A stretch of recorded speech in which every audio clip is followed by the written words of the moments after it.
Now we're gonna take a look at the spin under that Gordon does that fails, and then he goes to a bear trap position and looks to complete the sweep or attack the opponent's back. So we didn't see him do the spin under as an entry, but we saw him try it. And so what ends up happening is sometimes you lose control of the knee line. From the standing position, I'm looking to pull myself underneath by grabbing Kevin's far leg. However, instead of being able to complete the sweep, Kevin's gonna get this knee line clear. As he does, I'm gonna slide my leg down to the back of his calf. I'm gonna triangle my legs. What the triangling also does is protect my knee so I'm not supporting a ton of weight here with external rotation like this.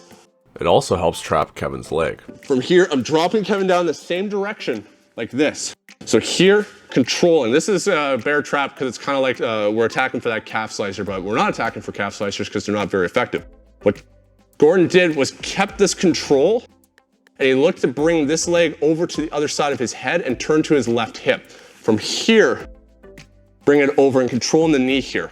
Because what he was looking at doing is planting this foot on the mat so that it starts to trap Kevin's leg right here.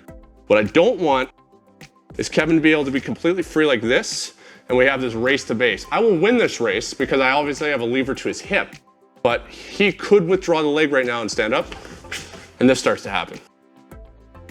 If he turns, it doesn't really matter once I get high enough, but I would rather complete the sweep. By me having this leg blocked like this and keeping it kind of like pinched in towards my buttocks, if he tries to pull his leg right now from that withdraw, he has to move his leg outward significantly first. By that point, I'm all ready to build myself up into base. That's what Gordon did to complete the sweep the one time, and the other time threatened to attack the back. So again, from the standing position, looking to reach and rotate under, but losing the knee line. So here, sliding this down right here behind the calf. My hip is accessing the other side of the leg as the lever here, so I'm able to curl him down here. I'm not pushing with my right leg, I'm pushing with my left leg. My right leg is just a bone in place here, holding the back of his knee in place, so that now I'm not putting any force onto the side of my knee. Curling him down while controlling this leg. Against Yuri, we saw him have to improvise a bit here, where he was holding this control, and he had to reach over like this to control the leg. As long as this leg doesn't get into base, so that Kevin can withdraw the hip, because if this happens, Kevin's gonna be able to start looking to turn and build up this way, and I'm gonna lose control. We saw Gordon reach like this, pull this leg out and start building here. He almost had his back taken, because as I'm in this position, scoot forward, Kevin starts grabbing onto my hip like this. If Gordon had lost his balance at any point and got kind of kicked forward like here, he'd risk having that the back taken. But he's kept himself in really strong position. He just made sure that he kept his hips higher than Yuri's, so that as he was here building up, as Yuri tried to go for the back, Gordon was able to start driving himself over and turn him back to facing. So look here, as Gordon starts to invert, Yuri's knee comes out, so he triangles the legs and he controls that knee line. Here, watch how Gordon's foot blocks Yuri's foot there, stopping Yuri from ever being able to build up.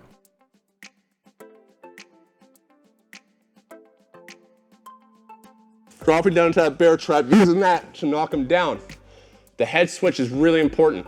From here, if I was to try and control Kevin's leg and turn myself this direction, now the leg is gonna be on the bottom part. So it's fine when I'm on this side. Try and move your leg around, Kevin. Very weak. We can control right below the knee, but preferably right above the knee. If I'm going to go a little bit below, because depending on how far away he is, really bite down with the elbow and close the elbow tight. Or take the hand and grab right there at the kneecap, closing your elbow. Kevin tries to move, he can't.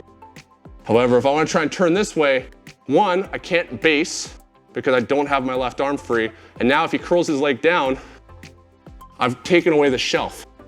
So what Gordon does from here is lifts the leg and brings it to the other side. As long as I keep Kevin's leg fully extended, it's pretty difficult for him to move his leg around right now. So it can actually still be quite easy to just make double V grips here, lift and bring it to the other side, whether we're here or on our shoulder. Here, Gordon makes a switch with 2 V grips while he's on his back. Controlling at the knee. So now, as I turn to this side, it's now shelved up on the top of my neck and shoulder, and I'm controlling here at the knee. My knee also closed to my elbow down here. I'm shrugging and I'm closing my ear in the back of my head to Kevin's foot. So if he tries to move that foot around, get a free cone. If I go like this, I'm gonna lose everything. Really strong lever control, guys. This now allows me, see how Kevin's foot is still right here? As we now both try and get up, my foot will block him temporarily. If he tries to withdraw straight back at this point, catches. He has to kick it out wide. By the time he's done that, I'm able to start chasing towards the back. So a really interesting way of seeing how Gordon starts to use that 411 to purposely set up the bear trap, not for the calf slicer, because it's not a strong submission, but uses it to control levers to the hip to complete the sweep and also attack the back.